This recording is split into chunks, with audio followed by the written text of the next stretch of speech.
waaqi jiraataa isiniif haa baay'atu. Barattootaa fi hordoftoota meetii chaanaala akkam jirtu? Nagaa keessanii an nagaa kooti galata waaqayyo. Isinis baga nagaa keessan taatanii warra reefuu gara meetii chaanaalitti haaraa dhuftan weelkaam nooraa baga nagaan dhuftan isiniin jedhee jira. Egaa warri immoo yaada qabdannaaf qoodaatee laayikii gochaa waliif illee sheer gochaa jirtan immoo eebbifamaa ayyaanni isiniif haa baay'atu. Warra dabarsuttanis immoo baga nagaan turtan jechuuti hin daganne. Egaa har'aa qabadhe kanan isiniif dhiyaadhee kophee daa'immanii karaa salphaa ta'een kirriirraa akkamitti akka hojjechuu dandeenyu waliin ilaallaa. Hanga xumura viidiyoo kanaatti yaadaaf qalbiidhaan na hordofaa. Hangam beekurraan isiniif qooda. Isinis immoo ilaaltanii yoo irraa barattanii hojjettan bu'a qabeeyyii taatu jedhee yaada. Kanaaf amma xumuraatti yaadaaf qalbiidhaan na hordofaa. Jaalachuu keessan immoo laayikii gochuudhaan akkasuma hiriyoota keessaniif illee ogummaa harka kana warra qabaniif illee sheer godhaa fi akkasuma ogummaa qabdan illee isinillee sheer naa gochuu dandeessu. Kallattumaan amma gara jalqaba isaatti waliin darbina jechuudha. Kanaan dura warri kireeshii ittiin dhooftan yookiis muka ittiin lamaan isaa argattanii ittiin dhooftanii isaa akka argattanii viidiyoon kanaan dura hojjedhe keessatti isiniif himee jira. Description box jala isiniif hin kaaliinkisaa achi jalaa ilaaltaniitu hojjetachuu dandeessu jechuudha ittiin. Egaa jalqabaa fi kun akka kanatti erga guduunfannee booda harka keenya keessa baafanneetu finneetu akka kireeshiitti gargaaramaa jirru kanattiin keessa deddeeffannaa jechuudha harka keenyaan.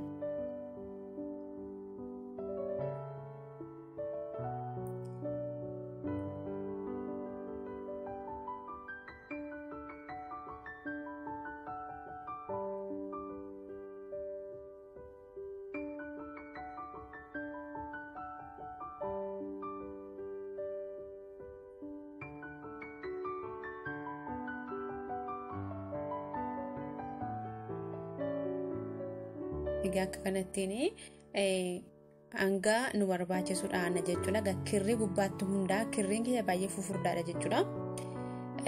Akkasumas immoo filannoo biraa tarinna akka namatti jalqabe yoo isiniif galuudhaa baate kirooshiidhuma isattiin daantilii dhoofnuun finyoo isaa akka kanattiin foo'attaniitu inni kun immoo caala isiniif galanatti fakkaata. Anaaf garuu isinittiin jalqabetu naaf salphata jechuudha.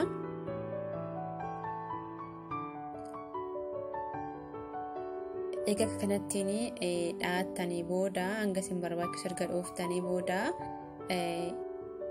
kirooshiidhumaan keessa deddeeffachaati isatti fayyadamtanii akka kirooshiitti fayyadamtanii dhooftan immoo isa kan mukaarraa hojjetame yookiis biyyatti illee shibuu daantilaatiif fadha'u jechuudha. Waan akka kana isa keessa deeffattaniitu kirooshii keessaniin keessa deeffachaa isa keessa deeffattan sana immoo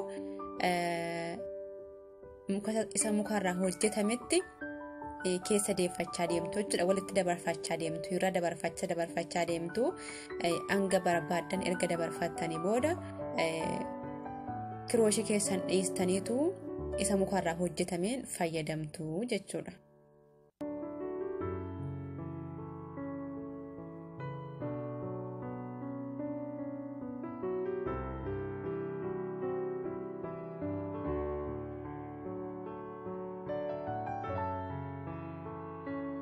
Egaa kun akka kanattiin keessa deddeeffachaatti deemtu jechuudha.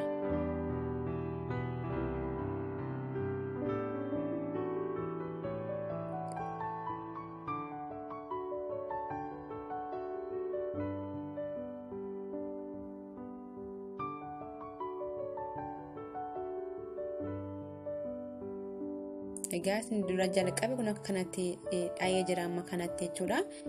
Dalgee isaati jechuudha inni kuni. 30 dha'ee jechuudha. 2 lakkaa'aa jira. 2 15dha. Kanaaf gaafa deebisnu meeqa dhufa? 30 dhufa jechuudha.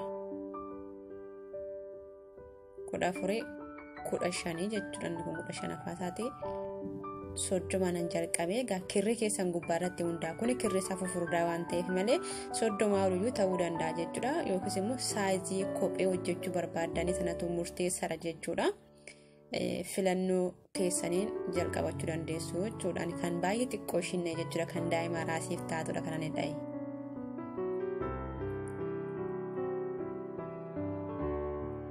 Kanaaf egaa kunoo hanga kana dhayeen jira jechuudha.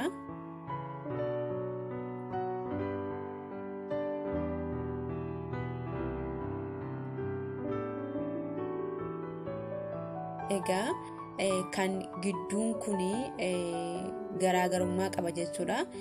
Garaagarummaan inni qabu immoo amma gizee karaa keessaa dhoofnu jechuudha.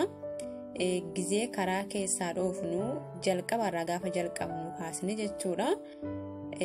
Gizee karaa keessaa dhoofnu kun akkatti kirrii keenya kan duubarra jiru gara keessaatti akkasitti deeffanneetu kan dura duubarraa fudhachaa turre amma karaa keessaanii fudhannaa jechuudha. Haal lama qofadha kan ani fayyadame. Kanaaf haalachuuyyuu duubarraan otoo hin ta'in kirrii keenya karaa keessaanii dhaqa jechuudha kan nuti fudhannu kun akka kanattiin jechuudha. Keessatti deeffanneetu haala kanaan karaa keessaa fudhannaa jechuudha. Iddoo sana lamaan qofatti jechuudha. Kun bakka isa kana lamaanii qofatti jechuudha. Bifa kana nuuf kennaa jechuudha. Iddoo kanattis akkuma sana taasisna. Garuu bakka kaanitti noormaaliidhuma akkuma dura jalqabe sanattiin dhoofna jechuudha. Karaa dudduubarraa fudhachaa deemna jechuudha noormaalisa. Amma lama deeffadheera. Amma immoo keessattan deeffadha jechuudha kirrii kiyya fideeni. Isaanii booda karaa keessaa ammas fudhadha jechuudha kirrii kiyya irraati.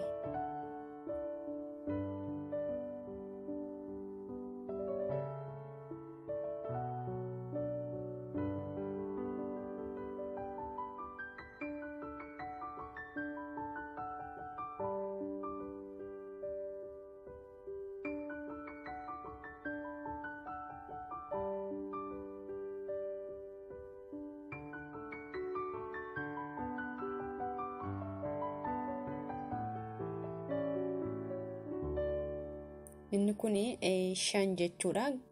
2 5dha. Baaqidhaan immoo 10 jechuudha. Cinaa lamaasaatiin 10 dhayeen gidduutti immoo sana akkama irraa gargar kan ta'e dhayee sanaa dhayee jechuudha.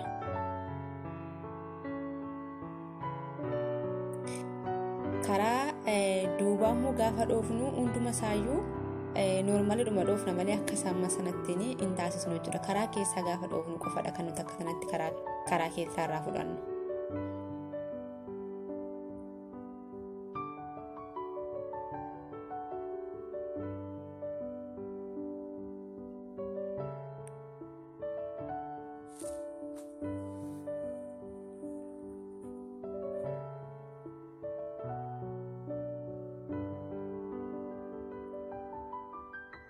Amma karaa keessaa dhayee xumuree jira.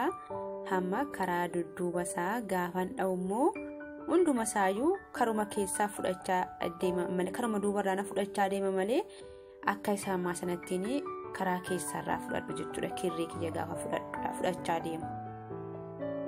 Noormaaliidhuma zimdadheetumaan dhaa jechuudha. Amma akka isaa kanatti amma xumura garas ga'uttiyyuu.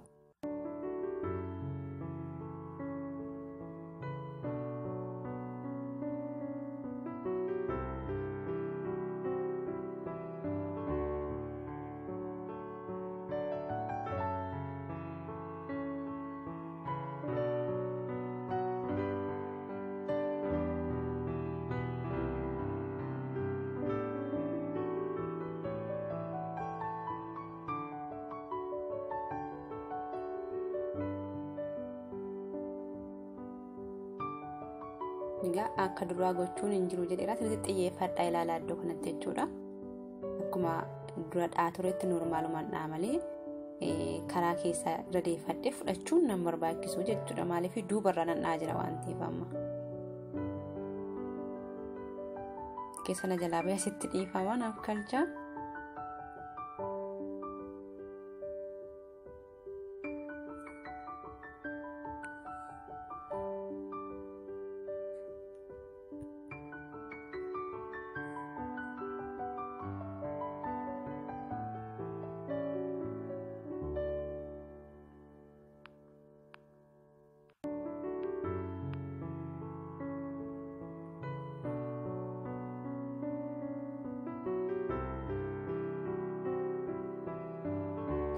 kirrii egaa harkatti marachuu dhiisuu dandeessu. Ani gara harkatti marachuu turanaaf salphata jechuudha. Yeroo baay'ee garuu daandii isa akka kanatti gaafa dhaane kirrii harkatti hin maratan jechuudha. Ani gara harkatti marachuu turanaaf salphata jechuudha. Akkasittaan bareessi yeroo baay'ee. Akkuma bartanitti qabachuus dandeessu, marachuus dandeessu kirrii harka keessanitti, quba keessanitti.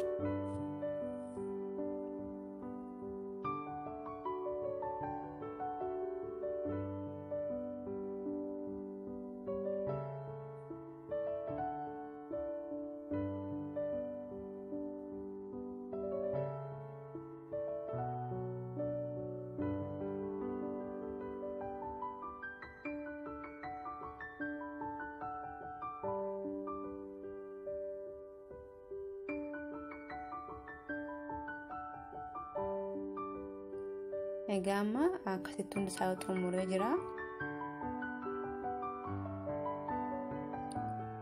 Sanii booda kun egaa 10dha jechuudha. Karaa garanaanii 10 kana asii oleesaa hin dhoofna jechuudha. Gidduutti immoo isaan kana hin hambisna. Gidduu isaanii 3 jechuudha. Kun kanaaf gidduutti isaan 10 turanii. Asirraanis immoo 10 asiinis 10 jechuudha. 30 jechuudha. Jalqabni sadalgeessaa'ee kanaaf 10 gargar dha'ee asii olee dhoofna jechuudha. Kana kun akka kanattiin dha'ee jira. Asii olee tartiiba 10 kan ta'e kana asii olee dha'ee jira jechuudha. Gidduutti immoo isa kana immoo hin dhiifna hin dhoofnu jechuudha. Asii olee kana asumatti dhaabamee kun xumuramuu isaa jechuudha iddoo kanatti.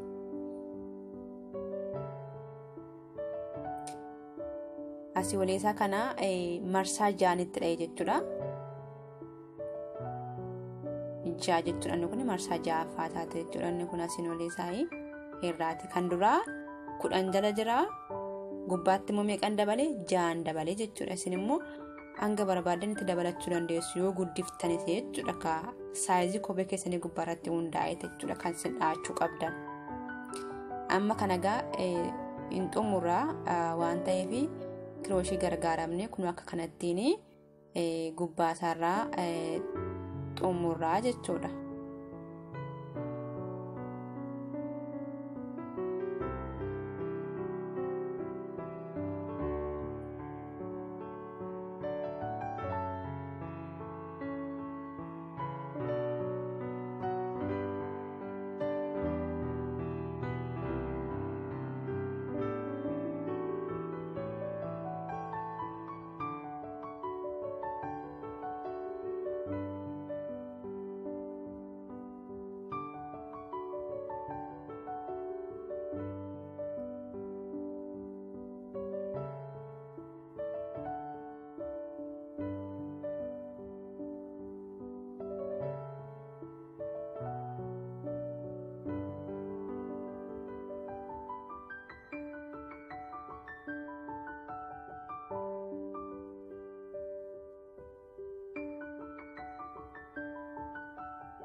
Egaa kun akka kanattiin xumurraa jechuudha mataa isaa irrattiin.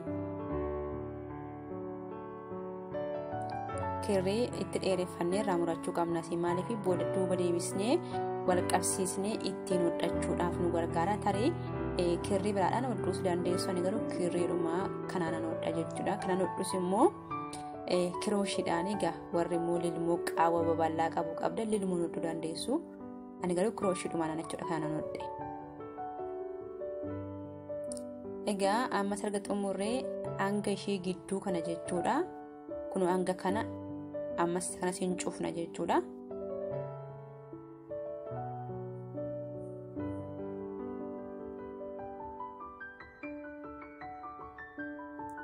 Kirrii keenya kabiraa finnee itti dabalanneetu cufnaa jechuudha.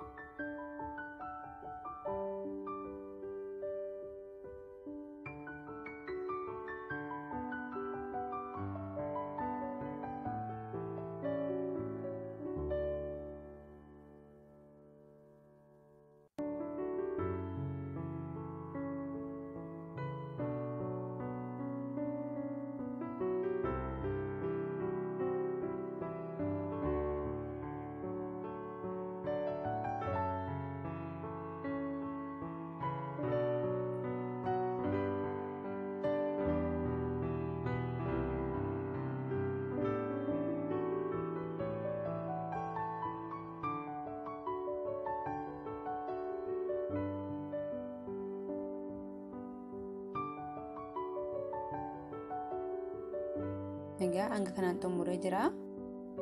Warra gidduu kana qofa gaa 10 isiniin jira tartiibni isaa. Ergaan kana xumuree isa kanas immoo jechuudha. Kunis immoo 10 lama lakkaa jira 5 egaa gizee deebisnu 10 ta'a waan ta'eef kana immoo asii oleessa marsaa 6 irratti dhoofnaa jechuudha. Asiin olee akka karaa garanaatti.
Egaa amma kan arganne marsaa hunduma isaayyuu 6 irratti dha'ee jira.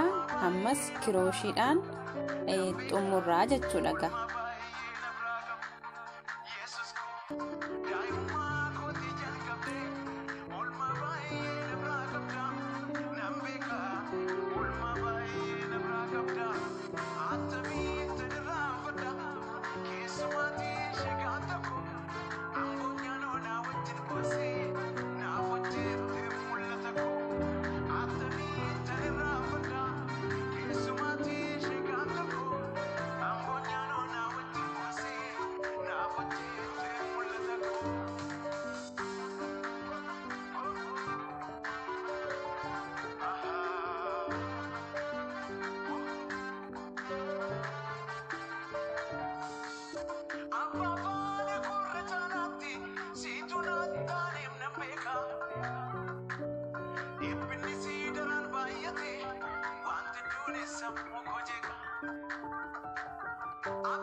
Sani booda hangana xumuree jira karaa keessaanii jechuudha walitti dachaasnee kallattii kanaan jechuudha hin hodhina jechuudha walitti gaa jalaan akka kanattiin hin hodhina keessa garagalchine karaa keessaatiin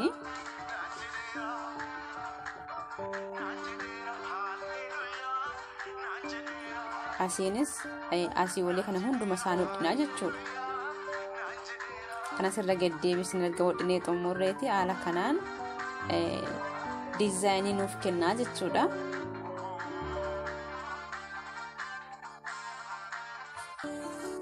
Egaa kun hodhee jira. Gizee keessa garagalchinee deebisnu gaa saayizii akka kanaa nuuf kennaa jechuudha. Baay'ee kan bareedu tokkodha.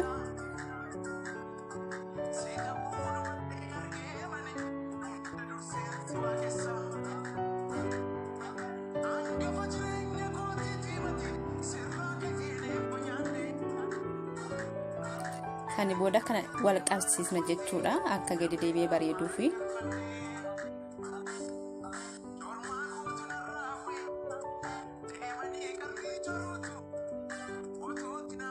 Sani booda gidduusa kana kirrii keessa deeffadhira jechuudha. Maaliif akka walitti nuuf qabuu fi kirrii keessa deeffannaa jechuudha. Dalgee kana karaa fuulduraayi akka walitti shamaqqaqamu nuuf taasisaa jechuudha gaa.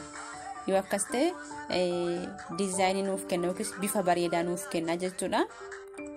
Akka kanattiin walitti illee deebisnee akka masaraattiin guduufina jechuudha.